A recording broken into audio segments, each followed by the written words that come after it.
les enfants, comment allez-vous? Aujourd'hui, c'est la fête des mamans. Nous vous avons préparé un programme tout particulier pour ce jour particulier. Eden, que nous proposes-tu? Oui, c'est la fête des mères. Nous allons lui faire un petit cadeau. Pour cela, tu auras besoin d'une feuille blanche ou de couleur, d'une colle, d'un stylo noir, d'une paire de ciseaux et des feutres. Alors, nous allons prendre une grande feuille que nous allons plier en deux, découper plein de bandes fines sur toute la longueur de la feuille. Bien sûr, sans aller jusqu'au bout et en faisant attention à ses doigts.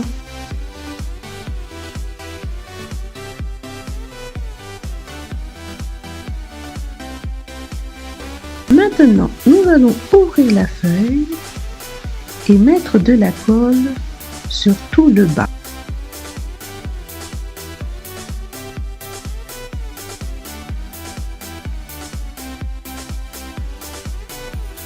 Nous la plions sur elle-même et appuyons très fort afin de bien la coller.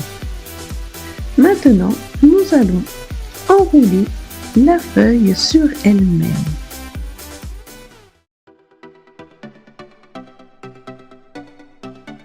En regardant qu'elle reste bien à la bonne hauteur.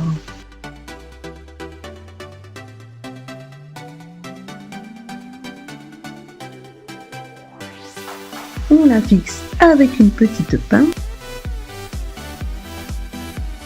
Voilà, maintenant, nous allons coller dessus des petites fleurs que tu auras dessinées et découpées auparavant.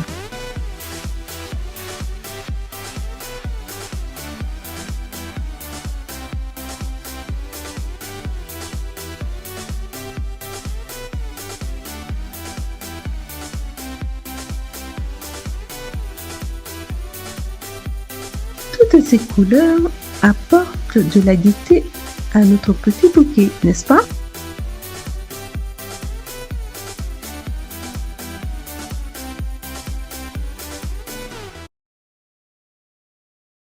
Et voilà, un joli bouquet de fleurs pour ta maman. Pas de panique, si tu n'as pas eu le temps de faire l'activité en même temps que nous, n'hésite pas à revoir la vidéo en replay pour lui faire ce joli cadeau.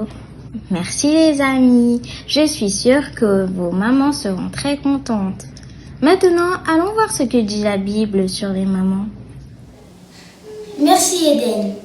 Nous avons tous une maman formidable. Elles sont tous unies, belles et pleines d'amour pour nous. Elles font plein de choses pour nous.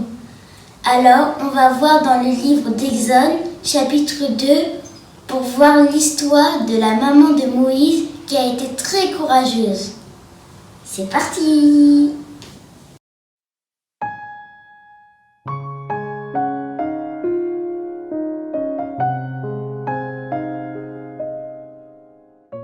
Je m'appelle Myriam et je suis une très très vieille dame. Imaginez-vous qu'on vient de traverser la mer Rouge à pied sans se faire mouiller. Et celui qui nous conduit, le chef, c'est Moïse. Mais Moïse, c'est mon petit frère.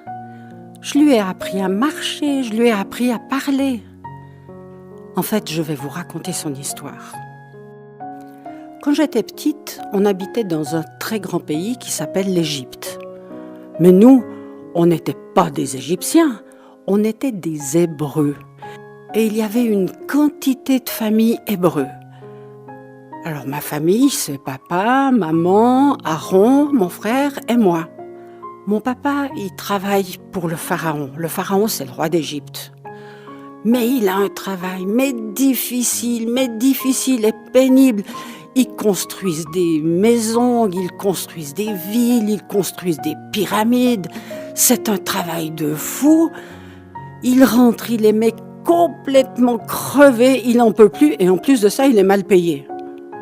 Ma maman, elle s'occupe d'Aaron, elle s'occupe du jardin. On est tellement nombreux que le pharaon et les Égyptiens nous détestent. En fait, le pharaon, il a peur. Il a peur qu'on devienne tellement nombreux que si un jour il y a une guerre, on se mette avec ses ennemis pour le battre. Alors il a une idée terrible. Il dit, puisque c'est comme ça, chaque fois qu'il naît un bébé garçon, on va le tuer. Par contre, on peut garder les filles. Elles ne vont jamais à la guerre. Et il a envoyé ses soldats dans les rues pour regarder, pour épier, pour voir s'il y avait des garçons nouveau-nés. Et voilà que ma maman attend un bébé. Ouh là là, j'espère que c'est une fille. Eh bien non, c'est un garçon. Qu'est-ce qu'on va faire? Pendant 3 mois, on l'a caché. Quand les soldats patrouillaient dans la rue, on le faisait taire. On lui mettait un coussin sur la figure. Mais il a grandi et au bout de 3 mois, qu'est-ce qu'il criait fort? Qu'est-ce qu'on va faire? Il est si mignon, si joli, il fait des sourires. Alors ma maman, elle a eu une bonne idée. Elle a tissé une corbeille, elle a mis un coussin dedans, le couvercle, et puis elle a mis mon petit frère dedans. On a pris la corbeille et on a été la poser sur le Nil. Le Nil, c'est le fleuve qui coule près de chez nous. Et puis moi, je me suis cachée et puis j'ai attendu. Tiens, voilà la princesse, la fille du pharaon, qui vient se baigner. Le Nil, c'est sa salle de bain. Elle vient avec ses servantes, alors ils se trempent, ils se frottent, ils se lavent les cheveux. Moi, je suis toujours cachée. Et la princesse qui dit « Oh, regardez cette corbeille, qu'est-ce que c'est ?» Les servantes se précipitent, vont chercher la corbeille, ouvrent le couvercle, et dedans, il y a mon petit frère qui braille, qui crie, il a faim. La princesse, elle ne sait pas quoi faire. Elle n'a pas de lait, elle n'a rien.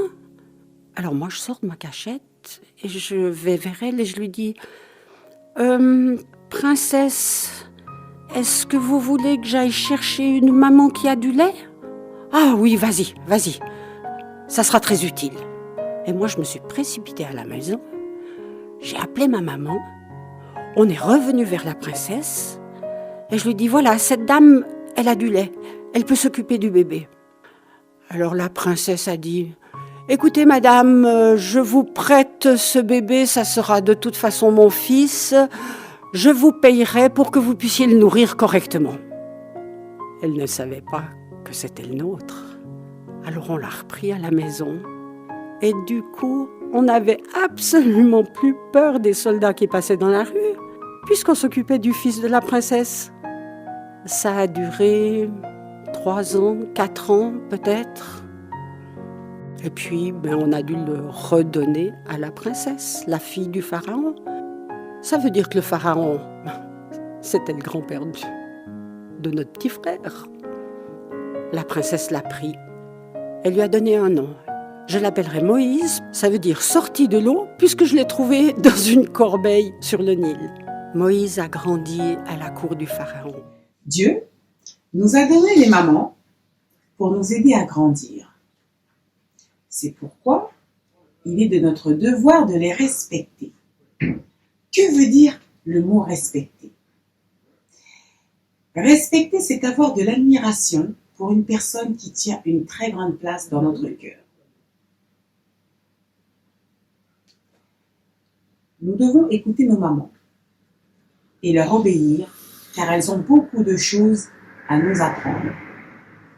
Dans Exode 20, au verset 12, il est écrit « Honore ton père et ta mère, afin que tes jours se prolongent sur la terre que Dieu te donne. » Là, on peut voir qu'il y a un commandement de Dieu suivi d'une belle promesse.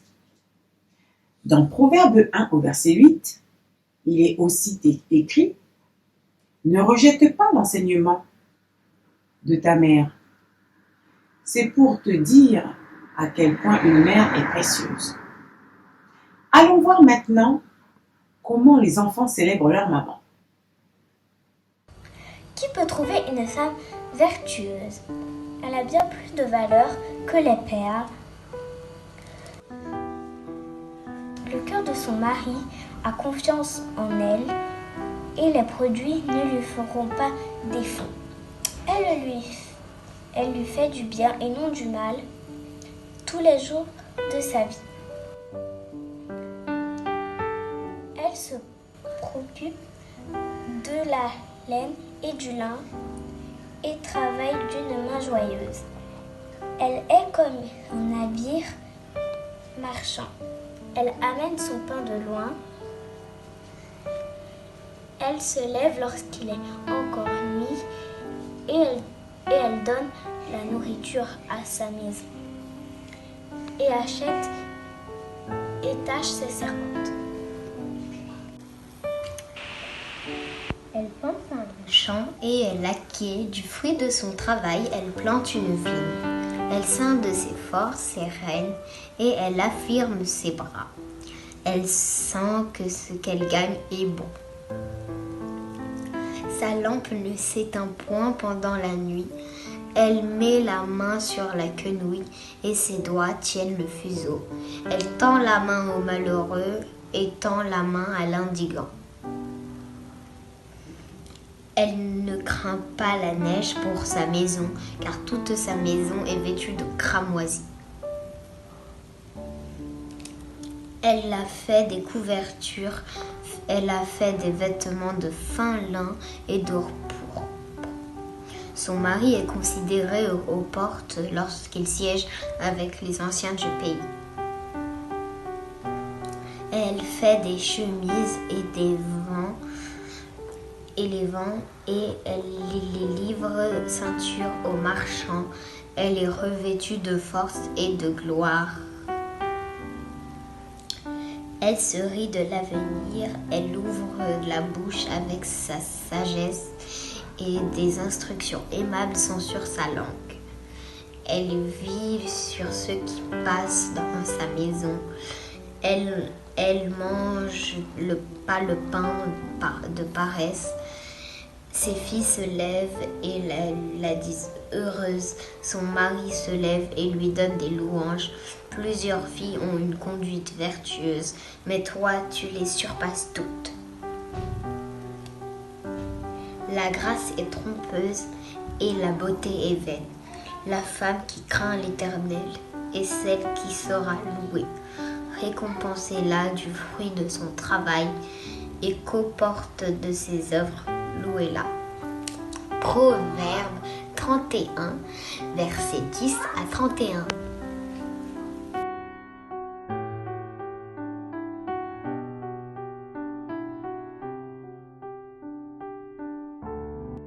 Oui, c'est la fête des mères. Nous allons lui faire un petit cadeau.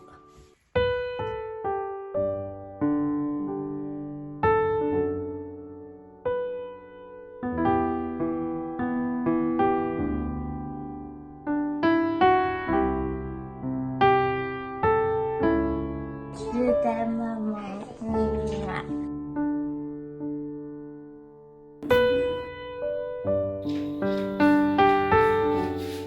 Je t'aime, maman.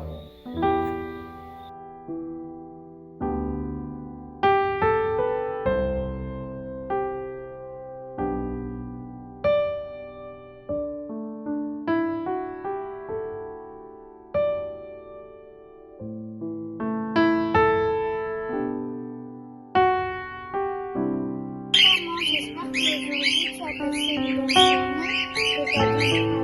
Bisous, je t'aime, maman. Maman, on t'aime! Maman, je t'aime très fort. Maman, je t'aime. Coucou, je t'aime, maman. Mouah. Coucou, je t'aime maman. Mouah.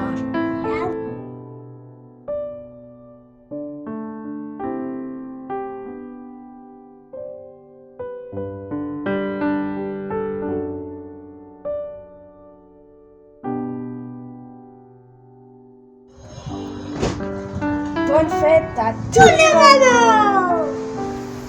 Je t'aime, maman. Bonjour, maman. Bonne fête des mères. Je t'aime très très fort. Bisous, bisous. Je t'aime, maman. Je t'aime. t'aime maman.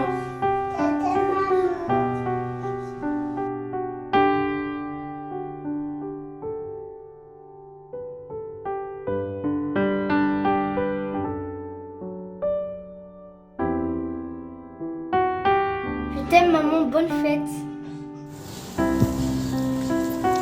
Maman, t'es la plus jolie, je t'aime. Cœur, cœur, cœur.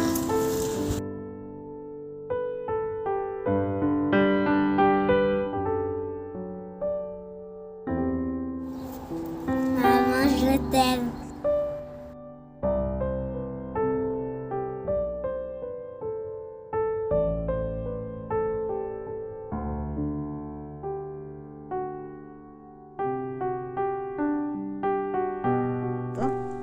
Je T'aime maman, bonne fête.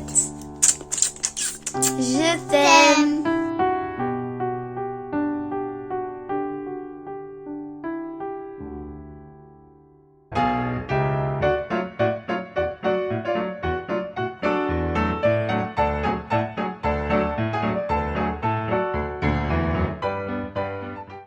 Le défi de la semaine, si tu l'acceptes, je t'invite pendant toute la semaine à soutenir ta maman dans les tâches ménagères ou à l'aider à faire la cuisine, afin de lui montrer tes progrès et comment tu assimiles tout ce qu'elle t'a appris.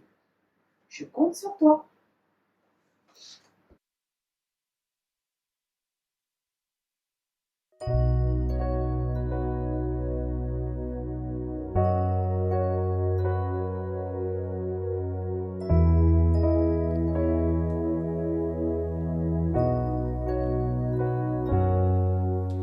Depuis le ventre de ma mère, tu me connaissais déjà.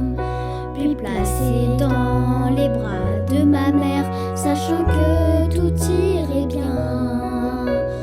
Elle a vu mes pas et entendu mes mots. Je suis une créature si merveilleuse. Béni celle qui m'a donné vie. Merci pour celle qui m'a prise dans ses bras. Merci pour celle qui m'a dit que Jésus m'aime tant. Tu l'as entendu, tu as vu, c'est là.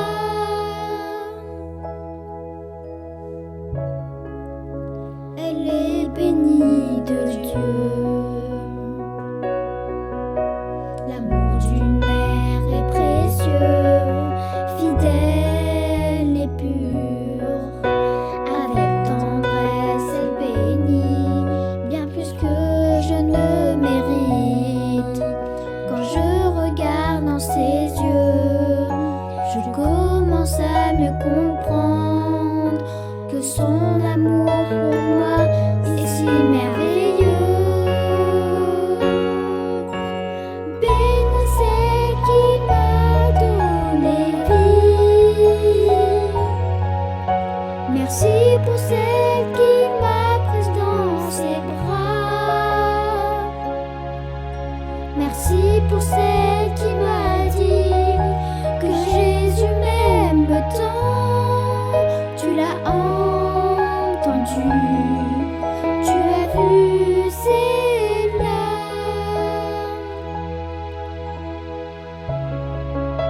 Elle est bénie de Dieu. Béni celle qui m'a donné vie. Merci pour celle qui m'a prise dans ses bras. Merci pour celle qui m'a dit que Jésus m'aime tant. Tu l'as entendu.